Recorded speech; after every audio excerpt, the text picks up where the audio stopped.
નમસ્કાર વિદ્યાર્થી મિત્રો આજે આપણે આ વિડીયોની અંદર ધોરણ 8 વિષય સામાજિક વિજ્ઞાનની સ્વ અધ્યયન પોથીનો પાઠ નંબર 7 આધુનિક ભારતમાં કલાની વાત કરવાના છીએ। તો અહીંયા સામાજિક વિજ્ઞાનના ધોરણ 8ના પાઠ નંબર 7નું આ રીતનું સંપૂર્ણ સોલ્યુશન છે।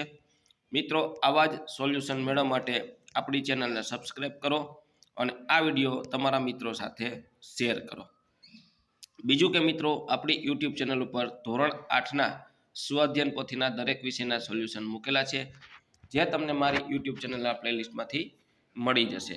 તો શરૂ કરીએ ધોરણ 8 વિષય સામાજિક વિજ્ઞાન પાઠ નંબર 7 આધુનિક ભારતમાં કલા। પહેલું, કલાશાસ્ત્રીઓ કલાને કયા કયા ભાગમાં વહેંચી છે? તો એનો જવાબ આવશે એ, દ્રશ્ય કલા અને પ્રદર્શિત કલા। ત્યાર પછી બીજું છે, વડોદરાના કયા મહારાજે કલા ભવનની સ્થાપના કરી હતી? તો બી, સયાજીરાવ ગાયકવાડ। ત્યાર પછી આવશે ત્રીજું, અજંતા અને ઇલોરાની ગુફાઓના વિશ્વ વિખ્યાત ચિત્રો કયા સમયકાળ દરમિયાન નિર્માણ પામ્યા છે? તો બી, ગુપ્ત। ત્યાર પછી, જો તમે મહાકાવ્યોના ચિત્રો દ્વારા સુશોભિત દિવાલને જોઈ રહ્યા છો તો તમે ભારતના કયા મંદિરની દિવાલ જોઈ રહ્યા છો? તો બી, બૃહદેશ્વર મંદિર। પાંચમું, કયા મુગલ બાદશાહ દ્વારા ચિત્રશાળાની સ્થાપના કરવામાં આવી હતી? તો સી, જહાંગીર। ઈસવીસન 1750 પછી ભારતમાં અંગ્રેજો અને ભારતીયોએ કઈ ચિત્રકલા વિકસાવી? તો અર્ધ પાશ્ચાત્ય કલા। ત્યાર પછી સાતમું, આધુનિક સમયમાં નીચેનામાંથી કઈ શૈલીનો વિકાસ થયો છે? ડી, ઉપરોક્ત તમામ। નીચેનામાંથી કઈ શૈલીને ગુજરાત શૈલી પણ કહેવામાં આવે છે? બી, જૈન શૈલી। નવમું, બિહાર મિથિલા શૈલી, આંધ્રપ્રદેશ કમલકારી શૈલી, ઓરિસ્સા પટચિત્ર શૈલી, તો સંથાલ જનજાતિ ખાલી જગ્યા ચિત્રશૈલી છે, તો સી, ગોંડ। ત્યાર પછી દસમું, આધુનિક ભારતીય ચિત્રકલાના ભીષ્મ પિતા તરીકે કોને ઓળખવામાં આવે છે? બી, રવિન્દ્રનાથ ટાગોર। 11મું, જો તમારે ભીમબેટકાના ગુફા ચિત્ર જોવા છે તો તમે કયા રાજ્યની મુલાકાત લેશો? સી, મધ્યપ્રદેશ। 12મું, મુગલ શૈલીની વિશેષતામાં નીચેનામાંથી કઈ બાબતનો સમાવેશ થતો નથી? એ, શ્રી કૃષ્ણ અને કૃષ્ણ ભક્તિ ઉપરાંત હિમાલયનું સૌંદર્ય। પ્રશ્ન 2 એ, નીચેના વિધાનોની ખાલી જગ્યા પૂરો। એમાં પહેલું, કલા એ માનવીની ખાલી જગ્યાનું માધ્યમ છે, તો અભિવ્યક્તિ આવશે। બીજું, ચિત્ર શિલ્પ અને હસ્તકલાનો દ્રશ્ય કલામાં સમાવેશ થાય છે, તો ખાલી જગ્યામાં છે દ્રશ્ય કલા। ત્રીજી ખાલી જગ્યામાં મિત્રો તક્ષશિલા અને નાલંદા આવશે, અને ચોથી ખાલી જગ્યા છે એમાં ભીમબેટકા છે આવશે। ત્યાર પછી પાંચમી ખાલી જગ્યા છે એમાં બંગાળ આવશે, અને છઠ્ઠી ખાલી જગ્યા છે એમાં કાંગડા આવશે, અને સાતમી ખાલી જગ્યામાં કૈસર હિંદ આવશે। આ રીતની આપણી તમામ ખાલી જગ્યાઓ થશે। ત્યાર પછી પ્રશ્ન 2B આવશે, મને ઓળખો છો, હું કોણ છું? મેં ભારત માતાનું ચિત્ર બનાવ્યું છે, અવનીનાથ ટાગોર। મેં મુંબઈના ઘાટકોપરમાં એક લિથોગ્રાફી પ્રિન્ટિંગ પ્રેસ શરૂ કર્યું હતું, રવિ વર્મા। રેખાઓમાં ગતિ, રંગોમાં તાજગી અને નિરૂપણમાં ભાવાત્મક એ મારા ચિત્રની વિશેષતા છે, રવિન્દ્રનાથ ટાગોર। મેં અમદાવાદની કોર્ટમાં ગાંધીજી અને શંકરલાલ બેકર ઉપર રાજદ્રોહના આરોપના ચાલેલ મુકદ્દમાની ઐતિહાસિક ઘટનાનું ચિત્ર દોરેલ છે, શ્રી રવિશંકર રાવળ। હું કાંગડા શૈલીનો મહાન ચિત્રકાર છું, મોલારામ। હું દરબારી કળા છું, માટે મારા કેન્દ્રમાં શાહી ઠાઠ જોવા મળે છે, મુગલ શૈલી। પ્રશ્ન 2C, ગડબડ ક્યાં થઈ છે? જ્યાં ગડબડ થઈ ત્યાં ગોળનું નિશાન કરીને સાચો જવાબ લખો। તો કદમ છે એ ત્યાં ગડબડ થઈ હોય ત્યાં રાઉન્ડ કરવાનું છે, બરાબર છે। તો તો બાબરના સમયમાં રસિકલાલ પરીખ, રજપૂત, કથકલી, આધુનિક. તો આ રીતના તમારે ગોળ કરવાનું છે. અને સાચા જવાબ આવશે તો રવિશંકર રાવળ છે ત્યાં કદમ છે એ ભૂલ છે, તો એનો જવાબ આવશે કુમાર. નીચે આપણે લખ્યા છે. બીજું બાબર છે ત્યાં આવશે અકબર. રસીલાલ પરેખ છે ત્યાં રાઉન્ડ કર્યો છે ત્યાં રવિવર્મા આવશે. ચોથું રજપૂત છે ત્યાં પાલ આવશે.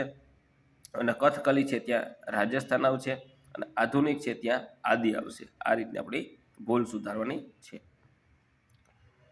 ત્યાર પછી પ્રશ્ન 3 એ આવે છે, નીચે આપેલા પ્રશ્નના 1-2 વાક્યમાં જવાબ લખો.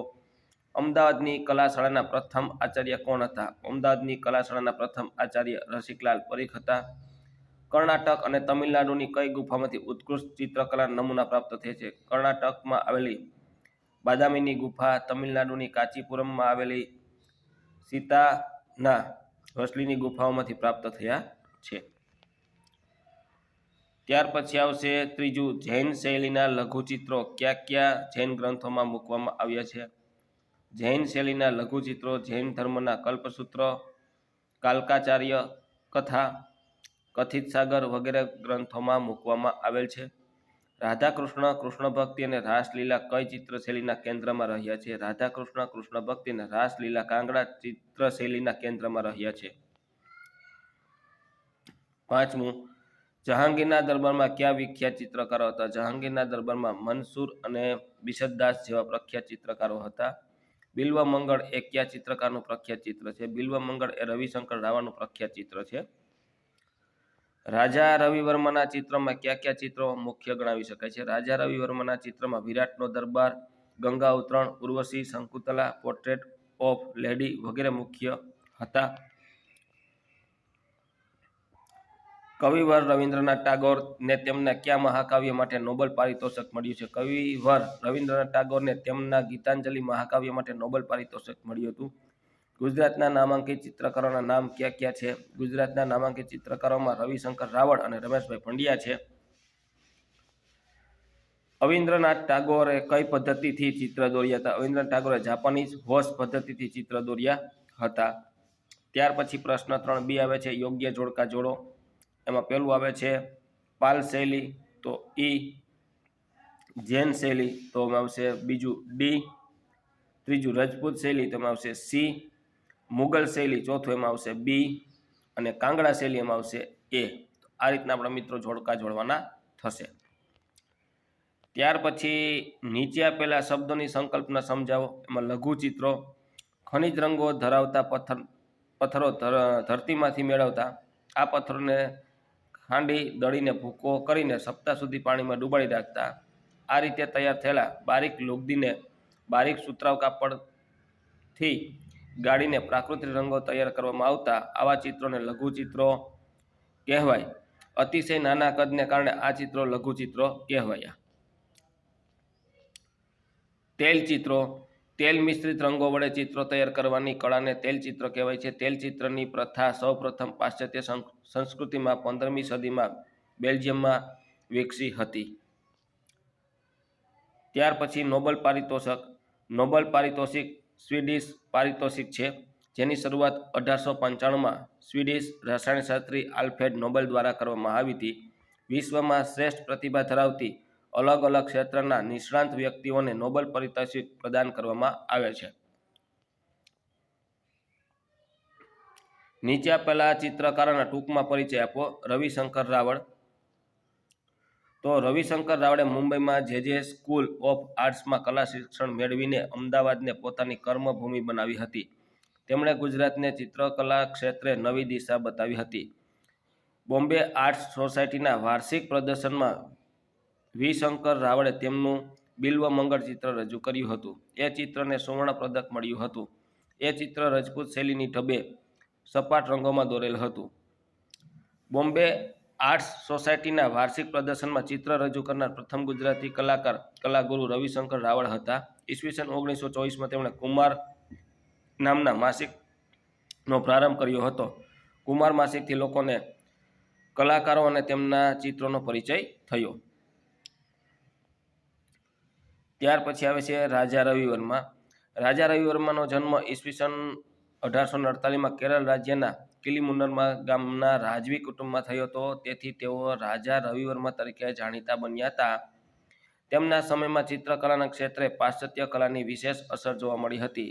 રાજા રવિવર્માએ શ્રી રામાસ્વામી નાયડુ બરાબર અને રાજવી કુટુંબમાંથી આવતા યુરોપિયન મહેમાન ચિત્રકારો પાસે ચિત્રકલાનું શિક્ષણ અને માર્ગદર્શન પ્રાપ્ત કરી તેમણે પોતાની આગવી શૈલીમાં ચિત્રશૈલી વિકસાવી હતી.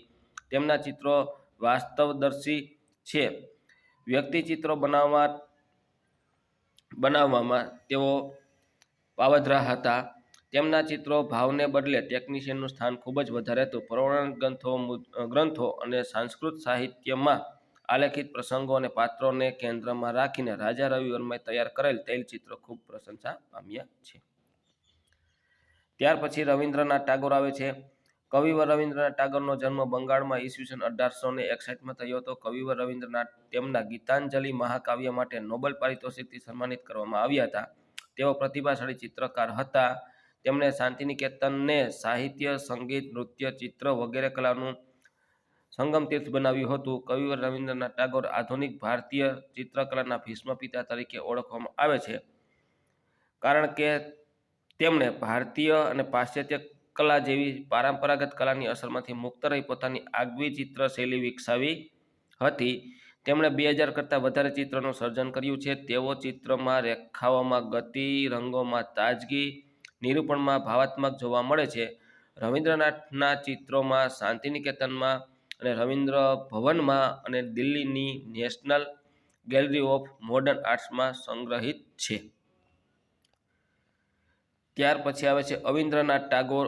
અવિન્દ્રનાથ ટાગોરનો જન્મ બંગાળમાં ઈસવીસન 1871માં થયો હતો.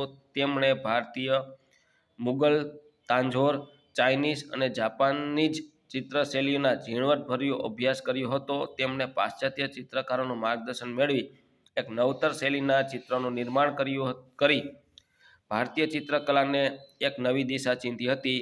તેમણે જાપાનીઝ હોશ પદ્ધતિથી દોરેલા ચિત્રો વાતાવરણની ગહનતા અને પાત્રોની ભાવવાહિતા ધબકતી જોવા મળે છે. અવિન્દ્રનાથ ટાગોર ચિત્રકલાના પ્રસાર માટે બંગાળ સ્કૂલ ઓફ આર્ટ્સની સ્થાપના કરી હતી. એમના સમયમાં અસ્તિત્વમાં આવેલી ચિત્રશૈલી બંગાળ સ્કૂલ ઓફ આર્ટ્સ શૈલી તરીકે નામના પામી હતી. ત્યાર પછી નીચે આપેલા ચિત્રને યોગ્ય ચિત્ર નીચે આપેલી જગ્યામાં લખો.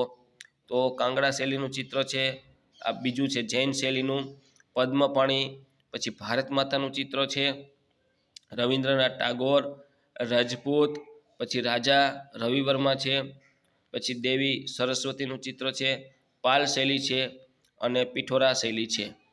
તો મિત્રો આ તો આપણું ધોરણ 8 વિષય સામાજિક વિજ્ઞાનની સ્વઅધ્યયન પોથીના પાઠ નંબર 7નું સંપૂર્ણ સોલ્યુશન. આવા સોલ્યુશન મેળવવા આપણી ચેનલને સબસ્ક્રાઈબ કરો અને આ વિડીયો તમારા મિત્રો સાથે શેર કરો. બીજું કે મિત્રો આપણી યુટ્યુબ ચેનલ પર ધોરણ 8ના સ્વઅધ્યયન પોથીના દરેક વિષયના સોલ્યુશન મૂકેલા છે, જે તમને મારી યુટ્યુબ ચેનલના પ્લેલિસ્ટમાંથી મળી જશે.